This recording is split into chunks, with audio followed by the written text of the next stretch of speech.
जी अस्सलाम वालेकुम। मैं हूं नूरुल आरफीन सिद्दीकी और आप देख रहे हैं आरफीन नामा।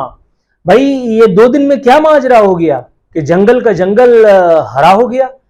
यानी गोया हजरत खान जो हैं अब उनका सॉफ्टवेयर अपडेट हो गया है। तो अब ये यूथिये जिनको मैं उर्फ आम में जो कहता हूँ मैं अभी नहीं कह सकता, लेकिन आप समझ जाइए यूथिये से मिलता जुलता ही लफ्ज है। तो फिर ये यूथिये फिर अब मुझे ताने कैसे देंगे कि मेरा सॉफ्टवेयर अपडेट हो गया। ये तो उल्टा ही हो गया।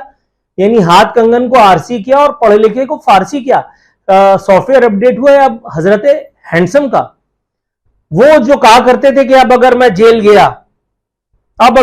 गया, ये खबर की सूरत में दिखा देता हूं भाईजान। आप लोगों को अगर यकीन ना आए तो भाईजान ये देख लो खबर, ये हैंडसम ही है ना।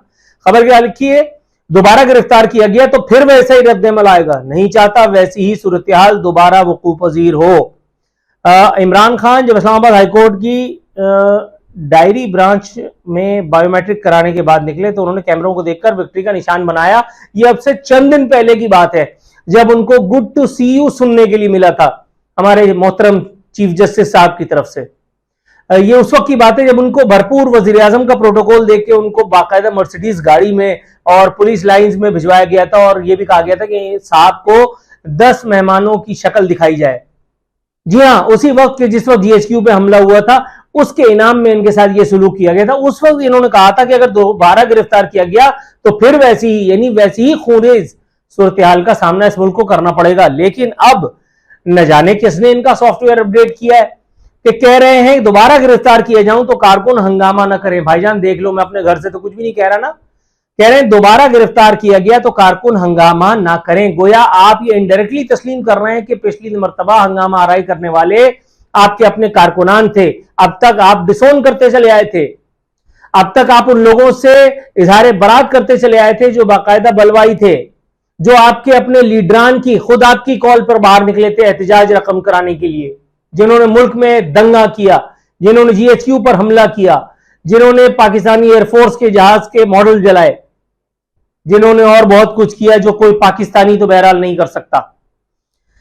हजरत हैंडसम ने फरमाया कि कारकुनों ने अगर हंगामा किया तो पीडीएम को बयानिया मिलेगा और कारकुनों के हंगामे को हुकूमत क्रैकडाउन के लिए इस्तेमाल करेगी। भाईजान बात यह है कि हुकूमत को बहाना मिले ना मिले, हुकूमत को और हुकूमती इदारों को, एजेंसीज को आपके कारकुनान दबा करके होलसेल में मिल रहे हैं। वो सारे कारकुनान भी जिन्होंने बेचारों ने कुछ भी नहीं किया हुआ, वो भी बेचारे भागते फिर रहे हैं। गेहूं के साथ घुन भी पीसा जा रहा है। और तरफा तमाशा ये शीरी मजारी की साहबजादी की बकौल में अगर कहूं तो इमरान खान को अपनी और अपनी बेगम साहिबा की जिंदगी की पड़ी है। वो अमरीकी माई जो है कांग्रेस की, उनसे भी वो अपना आर रोना करते फिर रहे थे। आर समझते हैं ना, आर रोना, जी हाँ ये वही आर है जो मैं कह नहीं सकता, लेकिन आप समझिए। उनसे भी वही आर रोना करते फिर रहे थे कि मेरे ऊपर हमला हो गया, मुझे स्कड मिसाइल लगा था और मुझे हतफ मिसाइल लग गया था और मुझे फलाना हुआ था। हालांकि जो कुछ भी हुआ था वो आप भी अच्छी तरह से जानते हैं। ये एक मशकूक हमला था। दुनिया की तारीख में ऐसा हमला हमने न कभी देखा और न कभी सुना। 6 महीने तक प्लास्टर नहीं, वो अल्लाह माफ करे ख्वाजा आसिफ उस्मानी कहना पड़ता है, 6 महीने में छतों के लेंटर खुल जाते इसका प्लास्टर नहीं खुला, माज़अल्लाह तो बस अख्तर। अब मुझे जल्दी से पटवारी होने का ताना दे दो। आई लव यू यूथियो। यानी गोया इमरान खान साहब का सॉफ्टवेयर अपडेट हो गया। लेकिन भाई मैं ये पूछना चाह रहा था कि इमरान खान तो हैंडसम है, इमरान खान तो डरते ही नहीं है, इमरान खान तो इस मुल्क की हकीकी आजादी की जंग लड़ रहे हैं। तो फिर इमरान खान को दबाव डाल करके कौन बयान जो है तब्दील करने पर मजबूर कर सकता है? जनरल नॉलेज का एक सवाल है, अगर कोई ये बताए। फरमा रहे हैं कि पीटीआई की मकबूलियत से खौफजदा हुकूमत बदअमनी को क्रैकडाउन के लिए इस्तेमाल करेगी। मजीद लतीफा सुनाया कि तमाम सर्वेस बता रहे हैं कि पीटीआई 2/3 अक्सरियत से जीतेगी। कामयाबियों की पेशनगोई देखकर हुकूमत पीटीआई को क्रश करना चाहती है। वही सर्वे जो मशकूक था, जो गुल्लू भट्ट एंड कंपनी ने करवाया था, वो जो आपने दिखाया था अपने लास्ट तकरीर में, वो अपने खुतबे में आप दिखा रहे थे और उसके बाद फिर लोगों ने उसका धिनताक करना शुरू कर दिया, इसको फेक करार दे दिया। लोगों ने बता दिया कि ये मुख्तारा माई एंड कंपनी ने जारी किया है, वो जो आपके किसी यूथिया एंड कंपनी ने, यूथिया एंड ब्रांड ने जारी किया था, वही उसी तरह की सर्विस की बात कर रहे हैं ना। अल्लाह अकबर। मजीद कहना था कि पता चल गया था कि कमर जावेद बाजवा मेरी हुकूमत खत्म करने जा रहा है। अच्छा, यही रुक जाते हैं। अगर आपको पता चल गया था कि कमर जावेद बाजवा उस वक्त का एक्स आर्मी चीफ, आज का एक्स आर्मी चीफ, उस वक्त का सिटिंग आर्मी चीफ, आपकी हुकूमत खत्म करने जा रहा है, तो फिर आपने अमेरिका पर इल्जाम क्यों लगाया? मतलब वो साइफर की बात आपने क्यों की? वो जलसे में आपने कहा हम कोई गुलाम है, ये सब नाटंकी आपने क्यों की भैया?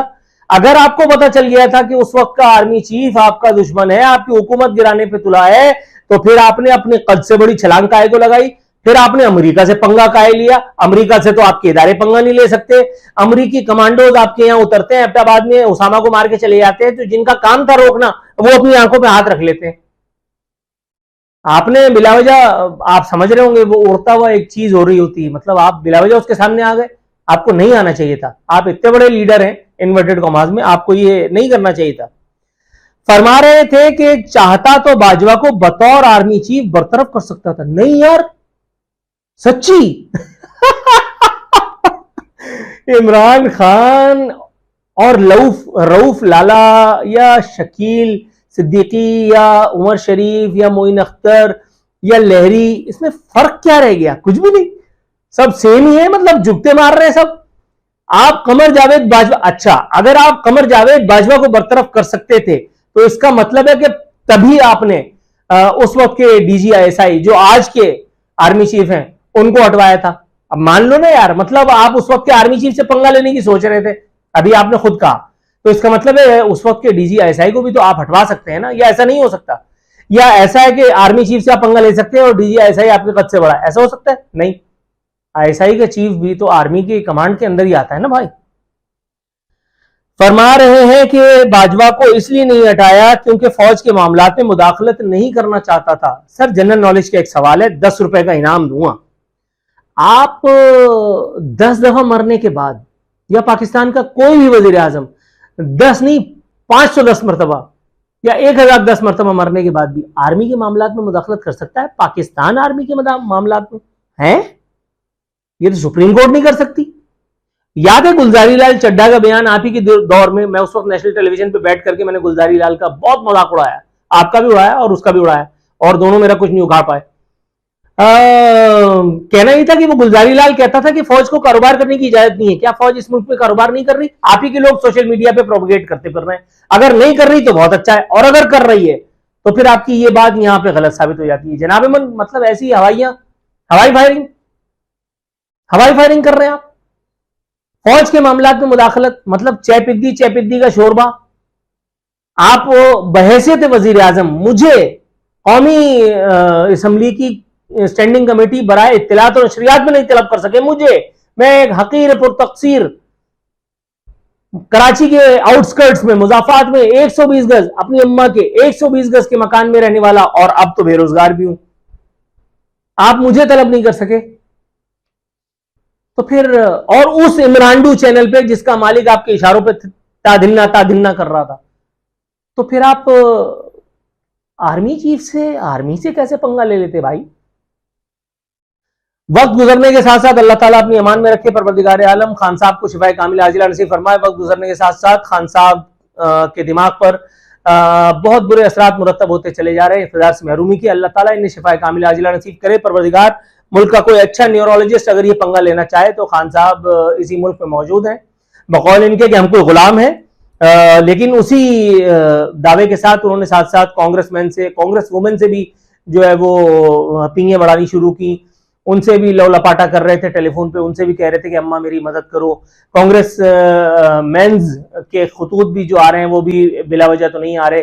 साथ ही साथ उनके साबका ससुराल जहां उनके बच्चे इस वक्त पल रहे हैं, वो लाला मूसा में तो बड़े नहीं हुए, वो मियाँ चुन्नू में तो बड़े नहीं हो रहे, तो उनके साबका ससुराल से, उनके यहूदी ससुराल से भी जो प्रेशर आ रहा है पाकिस्तान की हुकूमत पे, पाकिस्तान के इदारों पे, वो भी एक अपनी मिसाल आप है। जब भी तो जावेद लतीफ उस वक्त चीख पड़े थे कल, जिसका मैंने अपने प्रोग्राम में जिक्र भी किया था कि खबरदार कोई इमरान खान को मुल्क से बाहर भेजने की जरूरत न करे। जबकि मैं बता चुका हूं कि अगर इमरान खान को भेजने वालों ने, डिसीजन मेकर्स ने, उन्हीं ने जिनसे इमरान खान ने पंगा लिया, अगर उन्होंने इमरान खान को बाहर भेजने की ठान ही ली, क्योंकि हम गुलाम हैं, इसमें कोई दो राय नहीं, मुझे तो कोई दो राय नहीं है, इसलिए कि अगर हम गुलाम नहीं होते तो हमारा उस वक्त का वो जो था डीजीआईएसआई बाबा पीटीआई, जिसको मैं शुजा पाशा कहता हूं, तो वो रिटायरमेंट के फौरन बाद यूएई जाके मुलाजमत कैसे कर रहा था। तो फिर हमारा साबिक आर्मी चीफ, क्या नाम था उसका, कदम बढ़ाओ राहिल शरीफ, हम तुम्हारे साथ हैं, राहिल शरीफ रिटायर होते ही कैसे जो है वो फौरन जाकर के बाहर और शेखों का मुलाजिम हो गया। हम पक्के गुलाम हैं, हम 100% गुलाम हैं और हम आइंदा भी गुलाम रहेंगे।